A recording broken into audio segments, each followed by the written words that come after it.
through line throughout all of this is about the excellence in our communities. Yeah, absolutely. I mean, when I first signed on, right away, it was part of the conversation that we didn't just want this to be kind of this magazine show, news magazine show highlighting different people doing great things. We wanted the context to be added to our stories.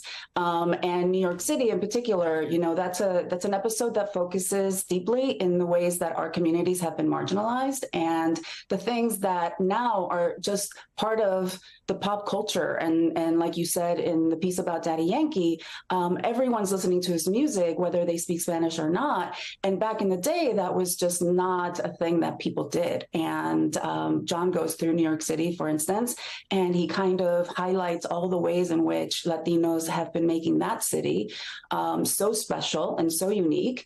And then he proceeds to do that with the rest of the cities and then San Juan that we went to. Carolina, I want to give our audience just another little taste of this New York City episode. Take a listen.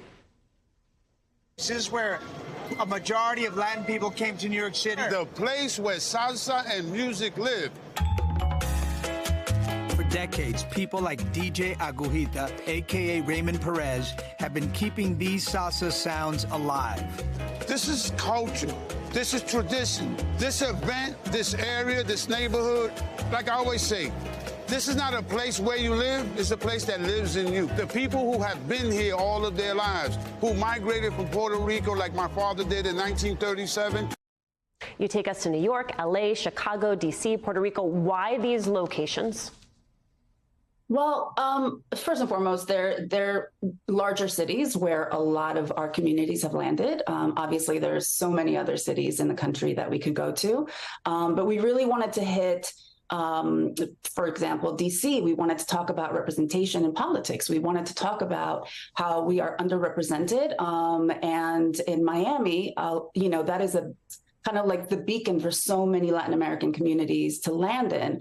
And we wanted to explore how Latinos are not a monolith, and that even within Miami, which is a city that's so known for its kind of like right-wing lean, it's also a city that has many different people from different Latin communities that feel very differently about the world.